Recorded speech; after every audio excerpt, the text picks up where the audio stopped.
Bom, esse texto é um texto que fala um dos momentos mais difíceis que Jesus Cristo atravessou no decorrer da sua caminhada aqui na Terra.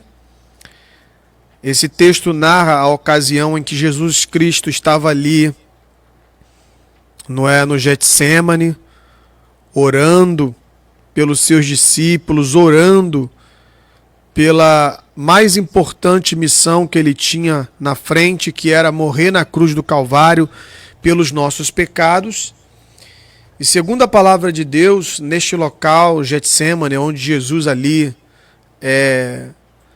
ele suou, né, suor em sangue, de tamanha agonia. E ali Jesus orando, né, com os seus discípulos, que por inclusive adormeceram, a Bíblia fala que o Judas Iscariote, que era um dos 12, ele vai até o local ali com os principais dos sacerdotes e dos escribas e dos anciãos, e com ele também uma grande multidão, né? E a Bíblia diz que havia ali com eles ali espadas, né? E porretes, né? Que eles foram ali justamente para prender Jesus.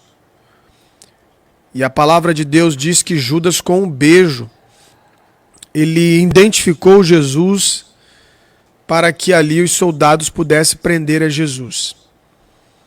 Então aqui o texto é um texto que fala de momentos bem agitados, um momento de muita pressão. Foi nesse momento aqui também que a palavra de Deus diz que Pedro nega Jesus. E, segundo a palavra de Deus, conforme foi lido aqui no versículo de número 50, a Bíblia diz que todos os discípulos de Jesus fugiram nesse momento.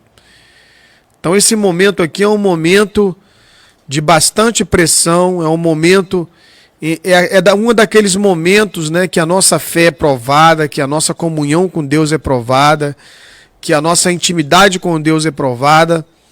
E aí, segundo a palavra de Deus, aparece um jovem anônimo, um jovem misterioso, que nós não sabemos o nome desse jovem, nós não sabemos quem é esse jovem, mas ele aparece nesse cenário envolto de um lençol, sobre um corpo nu, e a palavra de Deus diz que no meio de toda essa agitação, Jesus sendo conduzido ao Sinédrio, Jesus sendo conduzido ali, aprisionado por aqueles soldados, os discípulos fogem, e no meio dessa situação caótica, a Bíblia fala que esse discípulo aqui começa a seguir a Jesus, né?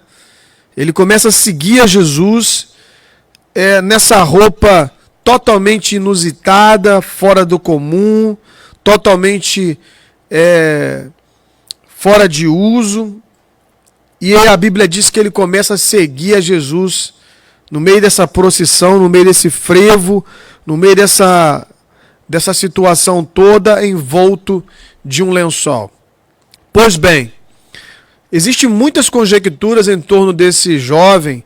Alguns acreditam que se tratava do jovem rico que havia doado todos os seus bens e agora na pobreza, sem nada, segue ali Jesus no meio daquele frevo da multidão, sem ter roupa, envolto de um lençol.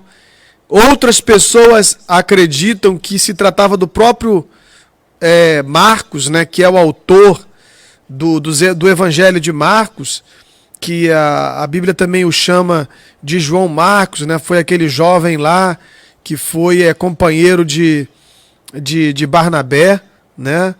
Enquanto que Paulo não quis mais tê-lo como parceiro, mas Barnabé ali na divisão acabou ficando com João Marcos. Depois, posteriormente, a Bíblia fala que o próprio apóstolo Paulo, na segunda carta ao Timóteo, né, ele cita o próprio Marcos. Então, alguns acreditam que se tratava do autor do Evangelho. Haja visto que essa narrativa ela está registrada nos 4 evangelhos, no evangelho de Mateus, Lucas e João e Marcos. Mas a única referência, o único texto que faz menção desse jovem que seguia, né, aquela procissão ali envolto de um lençol é aqui no evangelho de Marcos. Nenhum outro evangelho você vai ouvir falar desse jovem. Somente aqui nesse evangelho. Mas eu particularmente não acredito que esse jovem aqui seja o Marcos, né, o João Marcos. Eu não acredito que era ele, embora existe até uma tradição histórica, uma teologia histórica que acredita, né, inclusive até mesmo lá na região de Jerusalém existe lá a igreja de São Marcos, onde as pessoas que já foram em Israel até já fizeram essa peregrinação lá no local da última ceia, porque acreditam que a última ceia foi realizada na casa de Marcos. E aí os que acreditam que esse jovem se tratava de Marcos e que a última ceia foi realizada na casa de Marcos, eles acreditam que antes de Judas ir lá, né, no monte, lá onde Jesus estava orando, primeiro ele foi na casa de Marcos. E como isso aconteceu durante a noite, Marcos já estava dormindo. Então, quando ele percebeu que ele foi avisado, surpreendido que Judas vinha com os soldados armados, ele, com tanta pressa de escapar, amedrontado, ele acabou nem se vestindo. Ele pulou da janela sem a roupa, a única coisa que ele tinha ali era um lençol, e ele se envolveu daquele lençol e correu. E se deparou com Jesus ali preso. Bom, alguns acreditam nessa versão, mas eu particularmente não acredito, haja visto porque no versículo 12 em diante, você vai ver lá que o próprio Jesus dá algumas recomendações a respeito do local onde que se realizaria a última ceia, né? A última ceia que eu me refiro é a última ceia celebrada por Jesus. Então, Jesus recomenda aos discípulos que eles, quando chegassem ali no determinado local, eles iam encontrar um chefe de família conduzido um cântaro d'água e que eles deveriam seguir esse homem até o local aonde seria realizado a ceia. Pois bem, Marcos era uma pessoa muito conhecida dos discípulos. Então, se realmente fosse Marcos, Jesus não precisaria orientar os discípulos para seguir alguém até chegar ao local onde se realizaria a ceia. Então, por essa razão, eu não acredito que Marcos está narrando a sua própria história aqui nesse jovem. Então, eu não acredito que esse jovem seja Marcos. Mas esse jovem misterioso, ele nos traz aqui algumas lições tremendas para a nossa vida. Primeiramente, é o ambiente em que esse jovem está seguindo Jesus. A Bíblia diz aqui no versículo de número 50 que todos os discípulos fugiram. E ele seguia Jesus, né, em volta de um lençol. E segundo a Bíblia, quando os soldados, né, colocou as mãos nele, a Bíblia fala que ele foge. Então o ambiente aqui é um ambiente em que parece, veja bem, quero ser bem enfático nisso aqui, o ambiente aqui parece que o mal está vencendo o bem.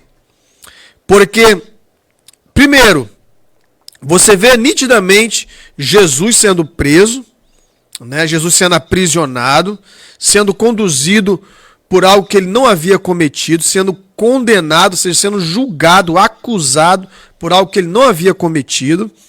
E a Bíblia diz que os discípulos estavam com tanto medo, porque aqueles soldados estavam armados, segundo a palavra de Deus aqui no versículo de número 43, eles estavam armados com espadas e com porretes.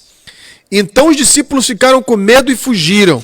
Então o ambiente aqui era um ambiente que parecia que o mal estava vencendo o bem. Então os discípulos dispersaram. Então, às vezes, isso acontece na realidade cristã dos dias atuais. Tem muita gente que acha que ser cristão é só você ter uma aparente vitória, né? Você pensa assim, não, a minha empresa está lucrando, então Deus está comigo. Uma aparente vitória.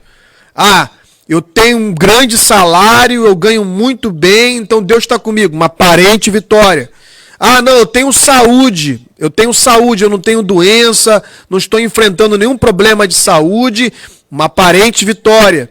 Ah, não, os meus filhos estão todos na igreja, não tem ninguém desviado, entendeu? Eu tenho fartura, e isso são as aparentes vitórias, não é? Quando Jesus estava com os discípulos e ele estava ali curando os enfermos, expulsando os demônios, e ali, não é? Tudo que estava em volta indicava de que Jesus tinha supremacia e de que tudo ia sempre acontecer daquele jeito. E notem bem que a palavra de Deus fala que Pedro desembanhou ali uma espada, ele cortou a orelha do soldado, e a Bíblia diz que Jesus fala para Pedro, Pedro, pode colocar a sua espada no lugar. Eu não preciso que você me defenda. Coloca a tua espada no lugar. Versículo 47 diz assim, olha, e um dos que ali estavam presentes, puxando a espada, feriu o servo do sumo sacerdote, cortou-lhe uma orelha. E respondendo Jesus, disse-lhe, saíste com espadas e porretes de prender-me como um salteador? Todos os dias estive convosco no templo, mas nunca me prendeste, mas agora para que as escrituras se cumpram. Então Jesus repreende a Pedro com aquele durapox santo, com aquele super bonde santo.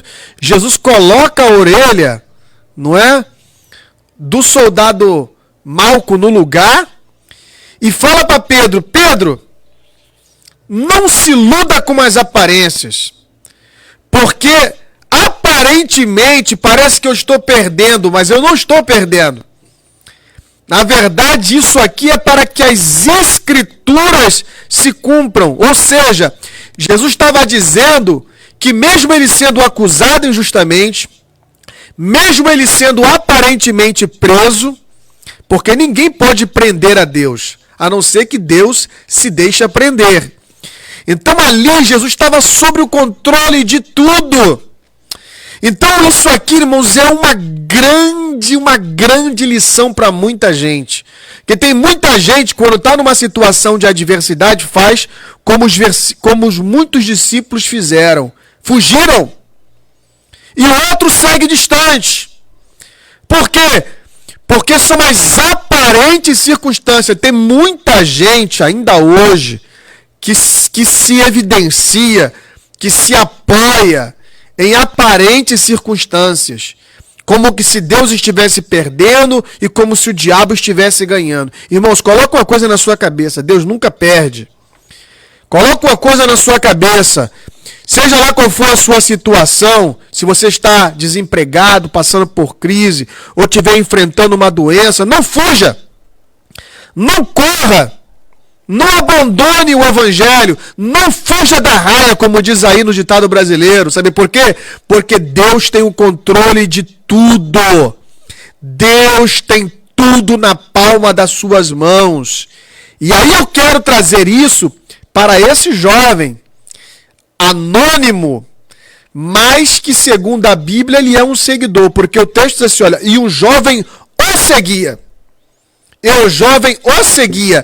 Eu até estava pregando essa palavra para países de línguas hispanas, né? Foi inclusive até segunda-feira eu tive trazendo essa mensagem aqui para países de língua hispana, e eu estava pregando, e aí um jovem, pastor Valcinei, chegou para mim, né?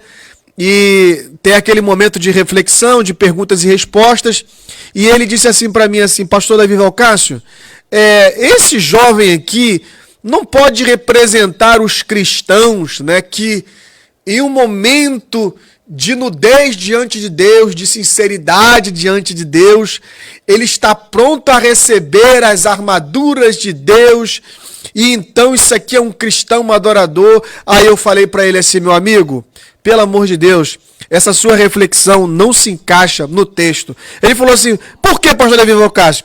Falou: bom, primeiramente pela regra da hermenêutica e da exegese, que a palavra de Deus fala que o momento em que nós devemos estar nus diante de Deus é no momento em que nós nos encontramos com Ele. Ou seja, o momento em que nós nascemos de novo, o momento em que o Evangelho chega diante de nós, então a gente joga fora a nossa capa velha, as nossas velhas vestiduras, como aconteceu com Bartimeu, e aí então, em um estado de sinceridade, de arrependimento, você recebe as novas vestimentas. Mas não foi isso que aconteceu com esse discípulo.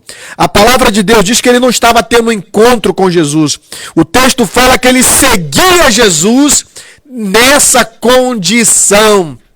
E infelizmente, existem muitas pessoas que estão seguindo Jesus envolto de um lençol e uma casca, em uma vestimenta superficial. A palavra de Deus diz que esse jovem, ele seguia pela multidão. Ou seja, tinha uma multidão andando ali, tinha um frevo ali, tinha muita gente ali, tinha movimento ali, então ele segue o movimento da multidão. Infelizmente, tem muita gente hoje que segue a multidão. Não, eu não quero congregar numa igrejinha pequenininha, eu quero congregar numa igreja famosa. Porque lá tem muita gente, né? Porque lá tem um artista. Inclusive, hoje, isso já virou parte da estratégia de muitos evangelhos que estão sendo pregados hoje, né? A pessoa vai lá, inaugura uma igreja, né, com uma tintura preta, com jogo de luzes, tem pista de dança, e vamos atrair a multidão. Vamos oferecer confete, vamos oferecer algodão doce, vamos oferecer chocolate, vamos oferecer aqui tudo porque a gente quer atrair a multidão. Então, hoje nós estamos vivendo pessoas que seguem o evangelho pela multidão. Se tem muita gente, é porque ali tem algo que me atrai. E observa que essa é a mesma política secularista. Por que os bailes estão cheios? Porque eles têm algo para atrair a multidão.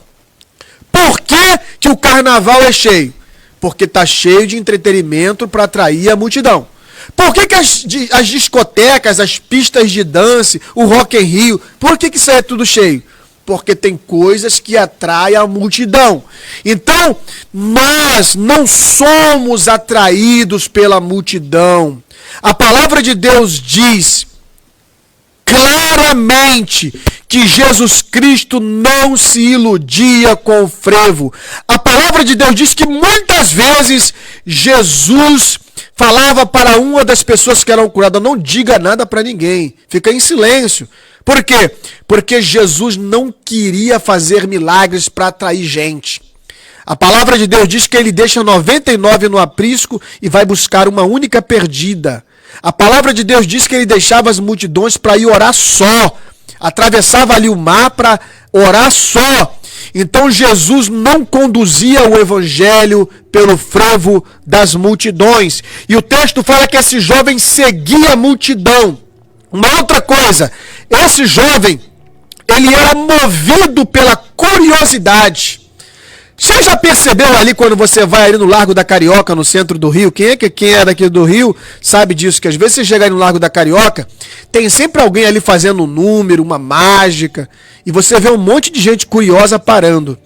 Isso acontece no mundo todo. Só para você ter uma ideia, eu já tive a oportunidade de estar em 10 países do mundo. Em todos os lugares desses países que eu fui, tinha sempre um curioso ali fazendo uma mágica, alguma coisa, e tem sempre um grupo de gente que para ver. O que são esses? São os curiosos. Os curiosos. O que está acontecendo ali? Olha, irmãos, tem tanta gente curiosa que uma certa feita teve um cara que ficou mais ou menos 1 hora olhando para o céu. E ele não tinha nada no céu. Uma multidão de gente parava para ver o que ele estava olhando lá no céu. Porque quem são essa gente que para? Quem são essa gente que são atraída? São os curiosos. Tem muita gente no evangelho que é um evangelho raso, porque são movidos pela curiosidade. São aqueles que estão ali para ver o que acontece. Ah, opa, vou lá hoje que eu tô curioso. Quem é? Um pregador novo, é um artista novo, é um cantor novo. Opa, o negócio vai pegar fogo lá, eu quero ver o que vai acontecer. São os curiosos. São aqueles que estão ali como espectadores. Então tem muita gente, né, que são movidos pela curiosidade. Não, agora tem uma igreja, né, que agora tem a dancinha de Jesus. Opa, tô curioso, vou lá para ver como é que funciona. Opa, agora tem uma igreja aí que é a igreja preta, toda preta. Opa, vou lá ver como é que é essa igreja, tô curioso. E agora tem um pastor ali que ele ora e faz as pessoas ficarem tontas, ou que ele ora e faz as pessoas vomitarem. Aí eu tô curioso, eu vou lá para ver como é que é as coisas. Então, em todo movimento, aonde tem multidão, tem frevo e tem gente que são atraídas pela curiosidade. Tá? Tem muita gente curiosa na igreja. E tem outros, né, que seguem distante, né? A palavra de Deus diz que o jovem seguia distante. Ele não estava ali próximo. Não é? Então tem muita gente que pensa assim, ah, não, eu quero ir, mas também não quero me envolver, né? Eu quero ir para os cultos, mas não quero ter compromisso. É aquela gente, né, que se veste num lençol, numa casca, não é? Não quero ter intimidade. Eu vou movido pelas minhas emoções. Eu, na verdade, não calculo, não raciocínio, não penso. É igual aquele discípulo que ele falou assim, Jesus, para onde tu vai? Ali Jesus falou assim, vem e me segue. Ah, não, deixa eu ressuscitar, deixa eu enterrar lá meu parente primeiro. Aí o outro, Jesus, quero te seguir. Ah, então vem e segue-me. Ah, então, mas deixa eu fazer isso aqui primeiro, deixa eu resolver aquilo lá primeiro, deixa eu enterrar o meu morto. Aí Jesus fala assim, olha, meu filho, pensa direito, raciocina, sabe por quê? Porque as raposas têm os seus covis, as andorinhas têm os seus ninhos, mas o filho do homem não tem onde reclinar a cabeça. Eu não quero ninguém me seguindo por curiosidade, eu não quero ninguém me seguindo sem raciocinar, eu não quero ninguém me seguindo pelas emoções. Ou seja, Jesus está falando assim, olha, calcule, pense bem. Então tem muita gente seguindo Jesus distante, sem pensar, sem raciocinar, sem calcular o custo, porque o evangelho tem um preço a ser pago. E a palavra de Deus diz que esse jovem seguia distante. Uma outra coisa tremenda nesse jovem, que ele é um discípulo descompromissado. Por quê? Primeiramente porque ele já está envolto de um lençol, semi-nu. Então ele não tinha um compromisso, ele era simplesmente um seguidor que estava ali ocasionalmente, não é? Era um chamado discípulo de plantão, ele era um discípulo superficial, então ele estava ali basicamente sem compromisso nenhum, era um discípulo casual. Tem muita gente assim hoje seguindo a Jesus, é um discípulo casual. Tô na igreja cantando, adorando a Deus, mas quando sai vai ter um casinho, né? Tome um porrezinho, dá uma tragadinha, né, se prostitui, tá namorando na igreja, mas vai para um motelzinho, não é? Então é um discípulo casual. Ele tá cantando na igreja, tá falando em línguas estranhas, mas na primeira oportunidade que tem, ele é uma pessoa que xinga palavrões do baixo calão. Então ele é uma pessoa que ele é o discípulo casual. Ele participa das correntes, ele quer o milagre, ele quer a bênção, ele faz campanha da oferta, ele até dá o dízimo, não é? Mas ele não tem compromisso, ele é seco, ele é oco, ele é superficial. E a palavra de Deus diz que existe um perigo muito grande com pessoas que seguem a Jesus assim. Por quê? Porque a palavra de Deus fala, né? Foi aquilo que eu respondi para o jovem lá do México, né? Eu sei que ele não está me assistindo aqui, mas eu falei para ele lá no programa, né? Que eu falei para ele que quando o inimigo, que aqui é a palavra de Deus, o soldado, aqui no versículo de número 52, a palavra de Deus diz que quando o soldado colocou as mãos nele, ou lançou as mãos nele, a palavra de Deus diz que ele fugiu peladinho. Ele fugiu peladinho, não é? Aí eu falei para ele assim, pro jovem lá do México, né? Eu falei para ele assim, se você diz que esse jovem aqui pode representar um cristão, né? Não, com certeza não é um cristão autêntico. Porque que cristão autêntico é esse que quando o inimigo bota a mão nele, ele sai peladinho? Eu falei, esse não é o cristão. A Bíblia, a palavra de Deus diz, resistir o diabo pela fé e ele fugirá de vós. Você pode até fugir das paixões mundanas, você pode até fugir da mulher adúltera, você pode até fugir das paixões carnais, mas do diabo não. O diabo, ele é que tem que fugir de você. Isso está escrito lá na palavra de Deus, lá na carta que Tiago escreve. Resistir o diabo pela fé e ele fugirá de vós. E outra coisa, gostaria, para encerrar essa mensagem, né, que é uma mensagem curta, ler para você aqui Efésios, capítulo 6, versículo 10, onde a palavra de Deus fala qual deve ser a vestimenta do cristão. Com certeza, tá, você que está me ouvindo aí, com certeza não é um lençol. Com certeza não é lençol. Quando a Bíblia fala de lençol, ele fala daquele lençol lá, que Deus dá uma revelação para Pedro, né? Um lençol que tinha muitos animais que eram considerados impuros lá, em que, segundo a palavra de Deus, aquilo ali representava os povos gentios, aonde Pedro se recusava a pregar o evangelho. Mas lençol não deve ser roupa de crente, né? Principalmente um lençol oco, né? O texto diz aqui, na carta aos Efésios, no capítulo 6, no versículo 10, mostra aí, você que está com a sua Bíblia aí em casa, dá uma lidinha, dá uma acompanhada aí, e você vai ver qual deve ser, né, a vestimenta do crente. Aqui, ó. Nós demais, irmãos meus, fortalecemos na força e na força do seu poder. Revestivos de toda a armadura de Deus, não é lençol, para que possais estar firmes contra as astutas ciladas do diabo. Olha só, o jovenzinho que fugiu peladinho, na primeira investida ele saiu correndo e saiu peladinho. Mas aqui o texto fala, para que possais estar firmes, tá? Contra as astutas ciladas do diabo, porque não temos que lutar contra a carne e o sangue, mas sim contra os principados, contra as potestades e contra os principados das trevas deste século, o príncipe das trevas deste século, contra as hostes espirituais da maldade nos lugares celestiais. Portanto, tomais toda a armadura de Deus, para que possais resistir o dia mal, e havendo feito tudo, ficai firmes. Estais, pois, firmes, tendo cingidos os vossos lombos com a verdade, vestindo a couraça da justiça e calçado os pés com a preparação do evangelho da paz, tomando sobretudo o escudo da fé, com o qual podeis apagar todos os dardos inflamados do maligno, tomando também o capacete da salvação, que é a espada do Espírito, que é a palavra de Deus. Meu Deus, irmãos, aqui você vê que nada fica desprotegido. Pastor Davi, e a cabeça? Não, tem a couraça. Pastor, e os olhos? Tem o escudo. Se o diabo jogar alguma coisa nos olhos, tem o escudo. A palavra de Deus tem arma para atacar? Tem a espada do Espírito. Tem arma para proteger os peitos, os tórax? Tem a couraça da justiça. E os pés, pastor, tá descalço?